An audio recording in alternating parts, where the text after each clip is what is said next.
Naalala nyo ba itong sugat sa leeg ni VP Sara? Ang akala ko noon ay matalinghagang salita lang ang lahat ng yon. Kasabay nito ang pagbawas ng kanyang security personnels. Totoo pala talagang may nagtangka sa kanya.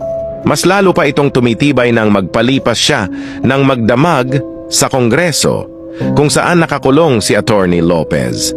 At nung nasa ospital na sila, maraming pulis ang nagsidatingan. Kaya hindi na nakakapagtatakang nagsalita siya ng manghang laban sa tatlong binaggit niya na kung siya ay mamatay, ay dapat mamatay na rin ang mga ito. Ito ay hindi nakatanggap-tanggap.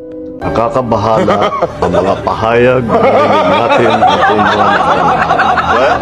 Nandyan ang walang pakundangang pagmumura at ang pagbabanta ng planong ipapatay ang ilan sa atin. Kung ganun na lang kadali ang pagplano sa pagpatay ng isang presidente, paano pa kaya ang mga pagkaraniwan ng mamamayan? Yung ganyang kriminal na pagtatangka ay hindi dapat pinapalampas. Yan ay aking papalagan. Ito ay ang ating sandatahang lakas ng Pilipinas. Binubuo nito ng ating hukbong katihan, hukbong dagat at hukbong himpapawid. Ano ang sinasaad ng konstitusyon? Pakinggan mo ito. Ang konstitusyon ay ginarantiya na ang civilian authority ay mas mataas kaysa sa ating militar. Ano ang ibig sabihin kung ang taong bayan ay hindi na gusto ang pamumuno ng isang politiko? Pipiliin ng ating kasundaluhan ang gusto ng taong bayan. Sila ay nagmamasid lamang kung ano ang nangyayari. Dahil ang konstitusyon ay hindi isang papel, kundi tayong mga mamayan ng bansa ang konstitusyon. Paano nakakatulog ang Chief of Staff ng Armed Forces of the Philippines? Gabi-gabi, mahimbing ang tulog mo. Ganito ang bayan natin. Bilyon-bilyon ang nawawala. Tanungin nyo si Congressman Ungab, Chairman ng Ways and Means, Chairman ng Appropriations Committee. Tanungin nyo siya, paano nawawala ang pera? Ito lang ang tanong ko sa military. Hanggang kailan kayo magsuporta ng drug addict? Yes, about 4 years. The right to be informed. Importante yan. Constitutional provision yan, Mr. General, sa military. And the right of the people to seek redress of grievance. Kayo lang ang makabigay niyan ngayon. Paano ito ngayon? Sila lang nakaalam nito. Yung Maharlika, sila lang nakaalam nito. Walang participation ng people dyan pati ito. So, ganitong 25 tons. Alam ba ng military yan? Hindi sabihin nila, kung wala di, hindi na kami sasali ng... But we will talk about issues against government. For, if it is for the people, if it is for the interest of the people, and against if it is not good for the people. So are you open for those other politicians who would come and join your group? Wala mang matapang na politician yan. Bebot lang na. Who will join you? Wala matapang? Ha? Wala matapang na politician who will join you? Mas grabe. Kasi bebot kaya gina... yung military, paanuhin na niya. Military, wake up. Observer no from other countries. Hindi ganito yan, ha? Silent martial law in the Philippines. Correct ka. Yan. Ang tao ngayon wala nang mapuntahan. Kasi dulay ka. Biro mo, there was an order at a certain point yung the other night, dadalhin siya sa correctional institution. Kung natuloy na lagay siya, saan siya magtakbo? Hindi magagalaw itong Supreme Court kasi separation of powers. Lalo na ang Malacanang kasi itambalos-los bata niya. So itong tao lang matakbuhan. Yan ang sinabi ko. there is a fractured governance. Nabali lang, hindi lang na-sprained. There is a fractured in the governance sa ating Pilipinas ngayon. Walang makakorek niyan. Nobody can correct Marcos. Nobody can correct Romualdez. Nobody can it's a long process mapapil sa Supreme Court unless you dala ka ng kaso doon, matagalan yan. Next year pa yan. So if you want a redress of grievance remedy, so it is only the military who says. Kaya ang sabihin ko, presidente ako,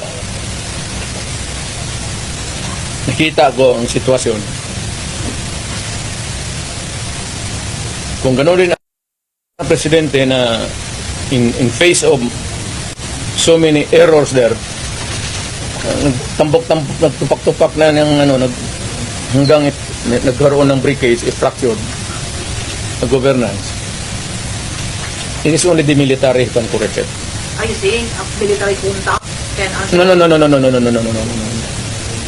Sinabi ko sa lahat na magtanong ka ng sundalo niya, opisyal dyan, sinabi ng magpunta ka. Sinabi ko lang, it is only the military who can correct it. Now, to answer your question, ibig kong sabihin ang military, well, it's an option sa military. One, they just can sit there sa upuan nila doon sa jail. Sila na we are not anymore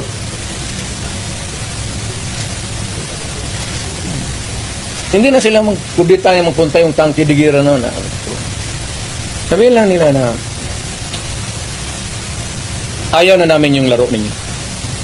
Out kami din. Kasi kung walang military, yung laro nila, wala na. What do you mean out ngayon? Getting out, please. I don't know. Basta hindi yan kudita, hindi yan ano. Basta sabi lang ng military. You are oppressing people and you are spending our money like water. Pati kami in the coming days, mawalaan kami ng aming retirement, magalaw. Hindi kami sasali sa inyo. Silent protest. Not taking orders at all. Hindi silent protest. Military lang talaga. Oh, military silent protest eh. Will not take orders from this commander-in-chief. Ano? They will not take orders from the commander-in-chief. That's it. Ay, hindi, sabihin lang nga niya. Sir, huwag mo kaming isali. Pati kami, ang maasawa ko ng trabaho sa gobyerno, nakataya. Tingnan mo naman yung pera. Kinuha ninyo. Sa GSIS, PhilHealth, 89, Ganun na ako sabi. pinagbili nila. Saan itong pera? 25 tons of gold reserves natin sold amounting to 129 billion.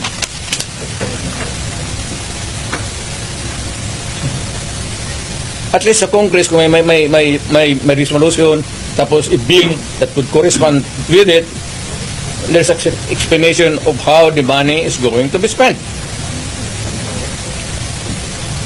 Pero ito, paano ito ngayon? Sila na nakaalam nito. Yung Maharlika, sila na nakaalam nito. Walang participation ng people dyan pati ito. So, ganitong 25 tons. Alam ba ng military yan? Hindi sabihin nila, kung wala hindi na kami sasali ng laro ninyo. Pero Mayor, parang play safe naman ang military ngayon. Do you think si Brownell po ay mag-react ito? Can you restate your statement? Can you expect that Brownell will When ito pag nilabas din ito, your question must also correspondingly appear. Importante yan. So, guard. kasi may statement siya, dapat partisan, dapat stay put lang yung military. Wala naman siyang sinabi, no? At in fact, si Inday nga nagsabi na tulog-tulugan yung chief of staff. Paano daw makakatulog yung AFP chief of staff? Matagal na siya natulog. Alam niya yung commander-in-chief niya nagdudruga. Noon pa yan, alam na ng lahat. Baka sila ang hindi, ang mga pulis. Kaming taga Davao, alam namin si Lagdameo nagdudruga.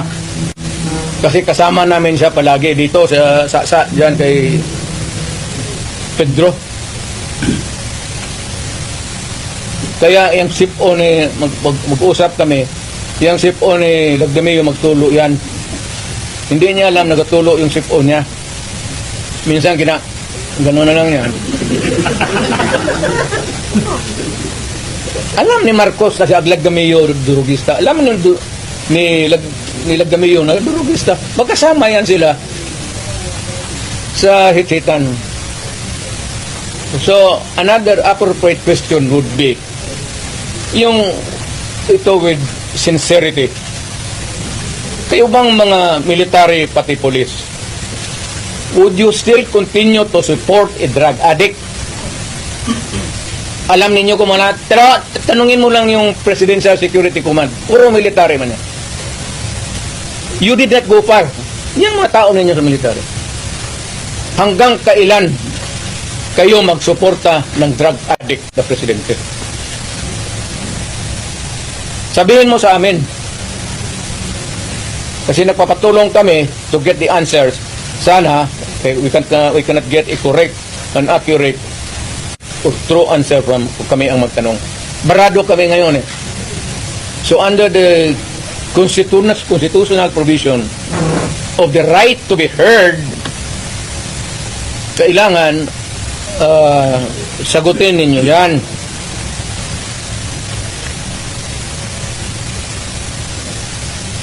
But would it help if one would... The right to be heard, Dream na yun? the right to be informed. Importante yan.